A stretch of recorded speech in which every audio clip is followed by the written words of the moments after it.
सोचो जब तुम्हें तुम्हारे परिवार ने ही मारने की कोशिश की हो और जब तुम मरने वाले हो तभी तुम्हारे शरीर के अंदर एक फ्यूचर का मशीन एक्टिवेट हो जाए। हे एवरीवन, स्वागत है मेरे चैनल पर। ये मेरा पहला वीडियो है इस चैनल का और मैं इस चैनल पर मानवा और उसके करैक्टर को डिटेल में एक्सप्लेन करूंगा जिससे आप आसानी से समझ सके। तो चलिए आज का पहला वीडियो स्टार्ट करते हैं। मानवा का फर्स्ट चैप्टर स्टार्ट होते ही एक लड़का भागते हुए दिखाई देता है। उसी टाइम उसके सामने कुछ मास्क मैन दिखाई देते हैं, लेकिन वो डरने की वजह उसे और गुस्सा आ रहा था। फिर मेन कैरेक्टर नॉर्मल इंसान की तरह वही क्वेश्चन पूछता है कि तुम मुझे क्यों मारना चाहते हो? मैं तो एकेडमी जाने से भी मना कर दिया। फिर उन सब मास्क मैन में से एक मास्क मैन बोलता है कि मुझे इन सब से कोई लेना देना नहीं है। जब तक आपके पास सिंहासन का अधिकार है तब तक आपको मरना ही होगा। एक और मास्क बंदा उसकी माँ को बेइज्जती करता है ये बोल के कि आपके अंदर पीजेंट ब्लड है। फिर यहाँ पर ये भी पता चलता है कि हमारा मेन कैरेक्टर एक इम्पोर्टेंट ब्लड लाइन से है। अपने माँ का बेइज्जती सुनकर मेन कैरेक्टर को गुस्सा आ जाता है और वो एक नाइफ निकालता है अपने अंदर से, लेकिन उसका पोस्चर ठीक नहीं होता है क्योंकि वो पूरा लाइफ में कभी मार्शल आर्ट सीखा नहीं होता है और उसका बॉडी का हेल्थ भी ठीक नहीं है और उसके ऊपर सारे मास्कमैन हमला कर देते हैं। कुछ टाइम तक हमारा मेन कैरेक्टर डिफेंड करने की ट्राई करता है, लेकिन उन सब मास्कमैन में से एक मास्कमैन उसके हाथ को मारकर नाइफ को नीचे गिरा देता है। फिर हाथ से उसका गला पकड़ लेता है। उसी में वही मास्कमैन अपना गार्ड डाउन कर देता है जिससे मेन कैरेक्टर को मौका मिलता है और डायरेक्ट उसके नेक में अपना दूसरा नाइफ मार देता है जिससे मौके पर ही उसका डेथ हो जाता है। और हमें यहाँ पे एक लेसन मिलता है कि never let your guard down and never reveal your last move, जो कि हमारे मेन कैरेक्टर ने भी यही किया। इससे उन सब मार्क्समैन को आ जाता है और गुस्सा, जिससे एक मार्क्समैन उस पर डायरेक्ट हमला करके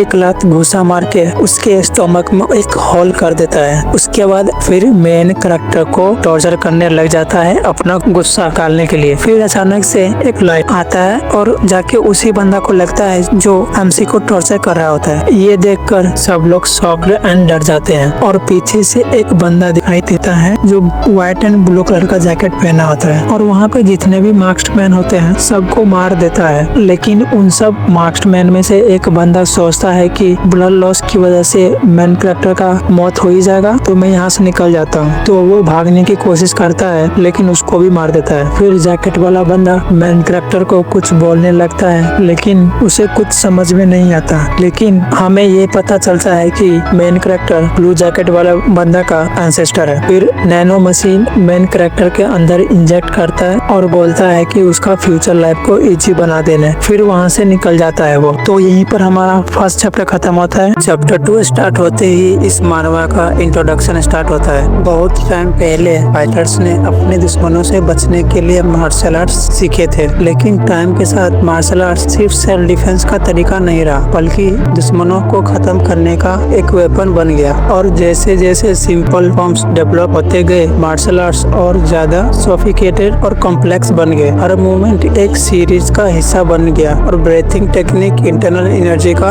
बेसिक्स को रिप्रेजेंट करती थी। और यही सब मार्शल आर्ट्स फ्यूचर जनरेशन को पास होते गए जिससे मार्शल आर्ट्स इवॉल्व होते रहे। और जो लोग मार्शल आर्ट्स में मास्टरी हासिल कर चुके थे वो नॉर्मल इंसानों से ज्यादा पावरफुल थे। उन्हें जल्दी ही मोरिम के लोग कहा जाने लगा और यही लोग एक साथ इकट्ठा हुए और क्लैंस बनाए और इन्हीं सब क्लैंस में 2 ऑर्गेनाइजेशन बनी, एक फोर्सेस ऑफ जस्टिस और दूसरा फोर्सेस ऑफ इविल। और इन दोनों ऑर्गेनाइजेशन के बीच एक और ऑर्गेनाइजेशन जो बिल्कुल अलग रास्ता चुनता जो सिर्फ पावर की तलाश में था और वर्ल्ड उसे डेमोनिक कल्ट का नाम दे दिया। और डेमोनिक कल्ट के सबसे पावर परिवार का एक नाजायज बेटा जिसे सिंहासन पर बैठने का हक है। और ये हमारा मेन कैरेक्टर चियोन यो उनका स्टोरी है। और यहाँ से कहानी शुरू होते ही हमें दिखता है कि चियोन योन उन अपने कमरे में होश आता है। वो शॉक होके बोलता है कि मैं जिंदा हूँ। मुझे अच्छे से याद है उस शोर ने मेरे स्टोमक में एक होल कर दिया था। चियोन योन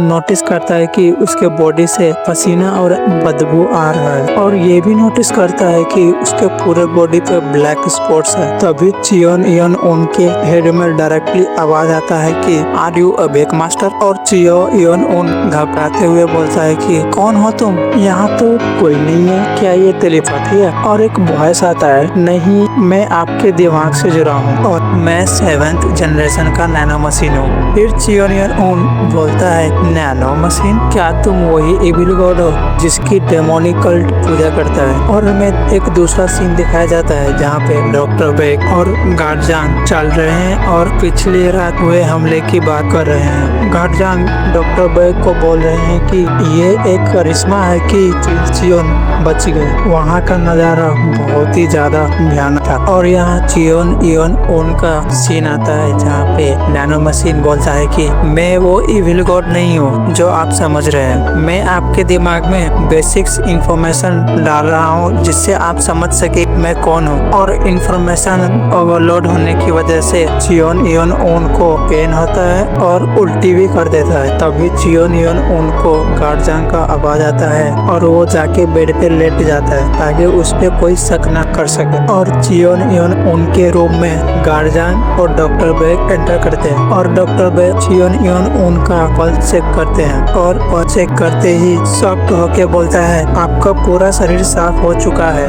और एनर्जी फ्लो भी एक्टिव हो चुका है। तभी चियोन इयोन उन अपने मन में ही नैनो मशीन से पूछता है, क्या ये तुमने किया? फिर नैनो मशीन बोलता है, मैं आपके शरीर से पूरा वेस्ट निकाल दिया है और पूरा शरीर के मसल्स और ब्लड वेसल्स को वेस्ट शेप में कर दिया। और चियोन इयोन उन बोलता है, क्या तुम सच में कोई इविल गॉड नहीं हो? और इसी के साथ चियोन इयोन की जिंदगी पूरी तरह बदल चुकी है। एक कमजोर लड़का अब बनने वाला है डेमोनिक कल्ट का सबसे खतरनाक वॉरियर। लेकिन ये सिर्फ शुरुआत है, क्योंकि अभी बाकी है उसका बदला, उसकी ताकत और उसका असली राज।